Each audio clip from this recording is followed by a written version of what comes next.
تین کیٹیگریز اللہ تعالیٰ نے جنت میں دکھائی ہیں۔ ان الابرار یشربون من کاس کان مزاجھا کافورا، نیک لوگ خود ڈال کے پئیں گے، خود اٹھا کے کھائیں گے۔ یہ ہے بوفے سسٹم، بوفے لگا ہوتا ہے نا، آپے پاؤ تے آپے کھاؤ تے آپے پیو، تو یہ ایک بوفے سسٹم والی جنت ہے کہ جنتی ڈالتے ہیں پیتے ہیں۔ ایک اس سے اوپر وی آئی پی جنت ہے، یسقون فیہا کاسا کان مزاجھا زنجبیلا، کہ وہاں وہ بوفے سسٹم نہیں ہے، وہاں سرونٹ سسٹم ہے، نوکر۔ یہاں تو آپ کے پاس نوکر ہوتے ہی نہیں نا، تو بڑے سے بڑا مالدار بھی بیچارہ آپ پہ ہی موٹر صاف کر رہا ہوں، آپ پہ ہی میٹ صاف کر رہا ہوں، آپ پہ ہی پیٹرول پا رہا ہوں۔ تو کئی سال پرانی بات ہے، ایک نوجوان نے مجھے اپنی گاڑی میں بٹھایا، یہیں تمہارے انگلینڈ، مجھ سے کہنے لگا مولانا یہ 2.5 لاکھ پاؤنڈ کی گاڑی ہے۔ میں نے کہا اس کے میٹ کون دھوتا ہے؟ کہا ہم خود ہی دھوتے ہیں۔ میں کہا ساڑی سزوکی توڑے کول چنگی ہے، ساڑا ڈرائیور دھوندا ہے سارے۔ تو یسقون فیہا کاسا کان مزاجھا زنجبیلا، ایک وی آئی پی جنت ہے جہاں پلانے کے لیے نوکر ہوں گے، جہاں پلانے کے لیے فرشتے ہوں گے، جہاں پلانے کے لیے جنت کی لڑکیاں ہوں گی۔ میرے نبی کا فرمان ہے جنت کی لڑکی 7 سمندر میں تھوک ڈالے۔ میرے کتنے سمندری سفر ہوئے، ہر سفر میں یہ حدیث یاد کرتا ہوں تو پاگل ہو جاتا ہوں۔ سمندر 7 سمندر میں جنت کی لڑکی تھوک ڈال دے تو میرے نبی کا فرمان ہے سارے سمندر کا پانی شہد سے زیادہ میٹھا ہو جائے گا۔ لکان ماءہ احلی من العسل۔ وہ کیا چیز ہے؟ سورج کو انگلی کے فنگر ٹپ دکھا دے تو سورج اللہ کی قسم نظر نہیں آئے گا۔ جیسے سورج کے سامنے ستارے غائب ہو جاتے ہیں، چہرہ نہیں، صرف فنگر ٹپ کے سامنے سورج غائب ہو جائے گا تو اس کا چہرہ کیسا ہوگا، اس کا ہاتھ کیسا ہوگا؟ بِأَيِّ بَنَانٍ تُعَاطِيهِ، میرے نبی کا فرمان، کن ہاتھوں سے تمہیں پیش کرے گی جام کہ اس کی انگلی کا ایک فنگر ٹپ سورج کو دکھا دو، سورج نظر نہ آئے، وہ پیش کرے گی۔ اور اس کے جسم پہ 100 جوڑے ہوتے ہیں، ایک جوڑا نہیں ہوتا، 100، اور ہر جوڑا دوسرے جوڑے میں نظر آتا ہے، اور اس کے جوڑوں کے اس کا جو فراق ہوتا ہے، اس کا جو لہنگا ہوتا ہے، وہ 3 میل کے دائرے میں گھوم رہا ہوتا ہے، 3 میل کے دائرے میں۔ اور یہ اس لیے ہے کہ جنت کے لباس کا وزن کوئی نہیں، اس کا وزن ہے، یہ ویسٹ کوٹ کا وزن ہے، اب تھوڑا وزنی لگ رہی کہ گرمی محسوس ہو رہی۔ جنت کا جو لباس ہے اس کا دھاگا نور سے بنا ہے، نور کا وزن نہیں ہوتا، تو 100 پہنے یا 1000 پہنے، 100 جوڑے اللہ بندوں کو بھی پہنائے گا، جنت کی لڑکیوں کو پہنائے گا، 100 جوڑے میں اس کا جسم چاندی کی طرح چمکتا نظر آئے گا، وہ اس کی طرف بڑھے گی، ایک قدم جب اٹھائے گی 1 لاکھ ناز و انداز اپنے خامد کو دکھائے گی۔ یہ وی آئی پی لوگوں کی جنت ہے، ایک وی آئی پی، چاہے لکھاں وی لا دو، لکھاں کروڑوں وی آئی پی۔ وہ ایک سب سے بڑی جنت ہے جس میں سارے غریب لوگ ہوں گے، مالدار بھی ہوں گے بس تھوڑے، غریب زیادہ ہوں گے، ریڑھی والے، تانگے والے، رکشے والے، ٹھیلے والے، وہ سب سے وی آئی پی جنت میں ہوں گے کہ وہاں جو پلانے والا ہوگا، نہ حور، نہ خادم، نہ فرشتے، نہ بیگم، نہ بیوی، نہ نوکر، وہاں پلانے والا اللہ خود ہوگا۔ وَسَقَاهُمْ رَبُّهُمْ شَرَابًا طَهُورًا، وہاں پلانے والا خود میرا رب ہوگا، میرا اللہ ہوگا، میرا اللہ ہوگا۔ اور جنت کا ایک چشمہ، اس کا نام ہے تسنیم، ایک دریا تسنیم۔ باقی سارے دریا چشمے زمین پر چلتے ہیں، جو تسنیم ہے وہ زمین پر نہیں ہے، وہ ہوا میں چلتا ہے۔ تسنیم کہتے ہیں سنام ہوتی اونٹ کی کوہان، ایسے تو وہ پانی یوں چلتا ہے، یوں چلتا ہے، یوں چلتا ہے، اور ہوا میں چلتا ہے، ہوا میں نہ ادھر گرتا ہے نہ ادھر گرتا ہے۔ سبحان اللہ، پتہ نہیں کیا چیز اللہ نے بنائی۔ جب وہ چاہے گا، تسنیم سب سے اعلیٰ درجے کی شراب ہے جنت کی، سب سے اعلیٰ درجے کی شراب تسنیم ہے، جو اللہ جنت الفردوس والوں کو خالص پلائے گا، نیچے والوں کو ہمیں تھوڑا جا قطرے 2 قطرے ڈال کے دے گا۔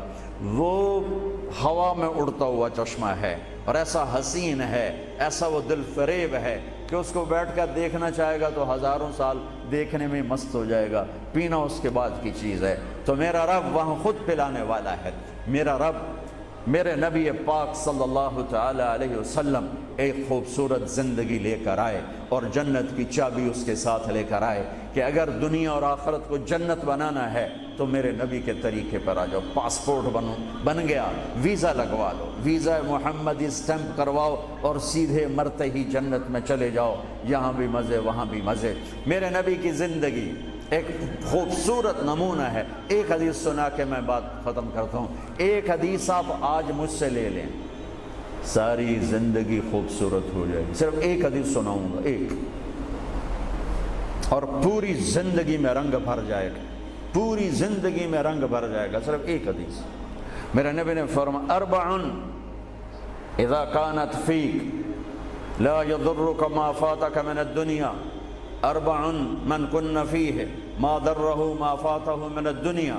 میرے نبی نے فرمایا 4 باتیں مجھ سے لے لو. چلی نہیں 4 سوکھا کام ہے. فرمایا میرے نبی نے صرف 4 گلاں میرے کو لے لو تو موجاں کرو ویملے وچ بھی تے جنت وچ. صرف 400 نہیں، 4000 نہیں، 50 نہیں، 100 نہیں، 10 نہیں، 4.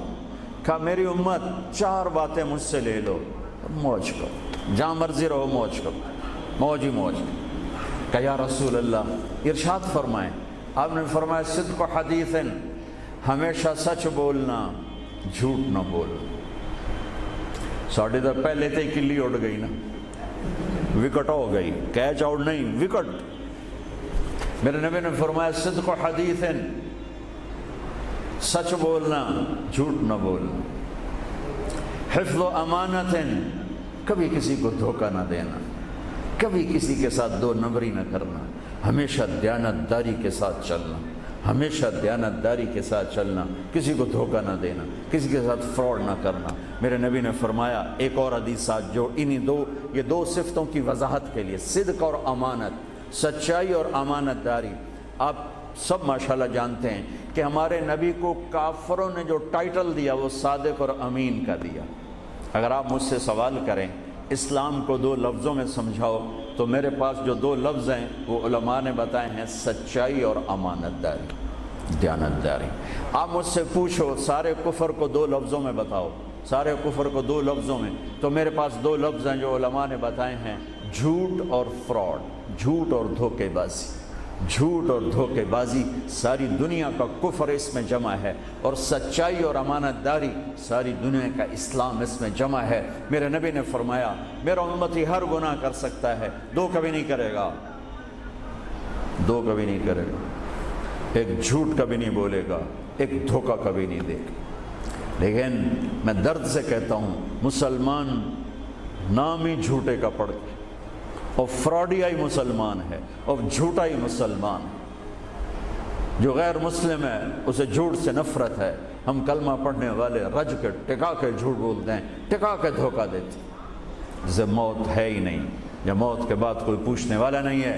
تو میرے نبی نے فرمایا 4 باتیں بتا کے جا رہا ہوں. آپ نے فرمایا میں وہی 4 باتیں اپنے نبی کی بتا کے جا رہا ہوں.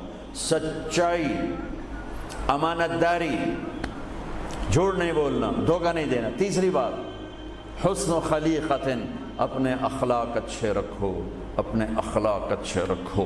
معاف کرنا بھی سیکھو، معافی مانگنا بھی سیکھو، درگزر کرنا بھی سیکھو اور جھکنا بھی سیکھو.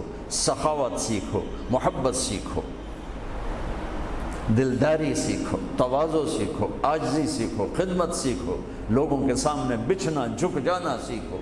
اکڑنے والے ٹوٹ جاتے ہیں، بچھنے والے کامیاب ہو جاتے ہیں. جس شاخ پہ پھل ہوتا ہے وہ نیچے جھک جاتی، جو شاخ خالی ہوتی ہے وہ اوپر کھڑی ہوتی. تو تیسری بات فرمائی اخلاق ٹھیک کرو.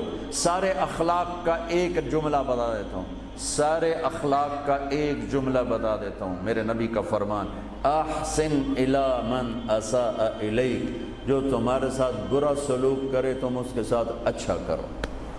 ایک جملہ. برے کے ساتھ برا بننا یہ کون سی بڑی بات ہے؟ جو تمہیں پوچھتا نہیں اس سے پوچھو، جو تمہیں دیتا نہیں اس سے دو، جو تمہیں بد دعا دیتا ہے اس سے دعا دو، جو تمہاری غیبت کرتا ہے تم اس کو دعا دو، جو تمہاری برائی کرے تم اس کی تعریف کرو. پھر دیکھو اللہ کا غیبی نظام کیسے آپ کو ہوا میں اٹھاتا ہے اور اڑاتا ہے. تو تیسری بات میرے نبی نے فرمائی اخلاق اچھے کر لو. چوتھی بات میرے نبی نے فرمائی، چوتھی بات آخری بات، عفت فی طعمت، عفت فی طعمت، جہاں مرضی رہو رزق حلال کماؤ، حلال روٹی کماؤ، حرام نہ کماؤ، حلال کماؤ حرام نہ کماؤ. کہ رزق حلال ایسی دولت ہے میرے نبی کی مجلس میں ایک صحابی بیٹھے تھے، سعد بن معاذ۔ آپ کی نظر ان کے ہاتھوں پر پڑی تو وہ بڑے سخت، جیسے مزدوروں کے ہاتھ ہوتے ہیں، لوہے کی طرح۔ تو آپ نے ان سے پوچھا، سعد یہ تیرے ہاتھوں کو کیا ہوا ہے؟ کہ یا رسول اللہ میں بچوں کے لیے روٹی کماتا ہوں اور اس کے لیے دہاڑی کرتا ہوں، مزدوری کرتا ہوں، تو اس سے میرے ہاتھ سخت ہو گئے ہیں، تو آپ مجھے دیکھو۔ آپ نے ان کا ہاتھ پکڑا اور ایسے بوسہ لیا سب کے سامنے اور فرمایا بچوں کو حلال کھلاتے ہوئے، حلال حلال، شراب بیچ کے نہیں، جوا چلا کے نہیں، بچوں کو حلال کھلاتے ہوئے جو ہاتھ ایسے ہو جاتا ہے اس پر دوزخ کی آگ حرام ہو جاتی ہے۔ ایک حدیث بھائیو لے لو، میں لے لوں، میں بولنے والا بھی محتاج ہوں، آپ لے لیں، آپ سننے والے بھی محتاج ہیں۔ اللہ کی قسم دنیا بھی ہماری بن جائے گی، آخرت بھی بن جائے گی۔ تبلیغ کا کام ان خوبصورت صفات کو سیکھنے کی محنت ہے۔ آپ سب سے گزارش کرتا ہوں کہ اور زیادہ نہیں تو مہینے میں 3 دن ضرور آپ جایا کریں تبلیغ کے ساتھ، انشاءاللہ اس سے آپ کو بہت فائدہ ہوگا، بہت خوبصورت زندگی نصیب ہوگی۔ اور آخری بات یہ کہتا ہوں، اگر آپ کسی سے لڑے ہوئے ہیں تو اٹھ کے صلح کر لیجیے۔ اچھے 4 باتوں میں ایک بات ہے اچھے اخلاق، اور اچھے اخلاق والا کسی سے لڑ کے بیٹھ نہیں جاتا، اس سے راضی ہو جاتا ہے، اس کو راضی کر لیتا ہے۔ اگر آپ جہاں انسان رہتے ہیں وہاں جھگڑے بھی ہوتے ہیں، کسی سے آپ ناراض ہیں تو معافی مانگ لینا، معاف کر دینا، تو اللہ آپ کے پچھلے سارے گناہ معاف کر دے۔ اور میاں بیوی آپس میں لڑے ہوئے ہوں اور وہ آپس میں صلح کر لیں تو یہ صلح اللہ کو اتنی پسند ہے کہ اللہ دونوں میاں بیوی کے پچھلی زندگی کے سارے گناہ معاف کر دے۔ تو بھائیو محبت سے رہو، پیار سے رہو، اپنے نبی کی زندگی کو سیکھتے سیکھتے چلو، انشاءاللہ دنیا بھی ہماری ہے، آخرت بھی ہماری ہے۔ السلام علیکم۔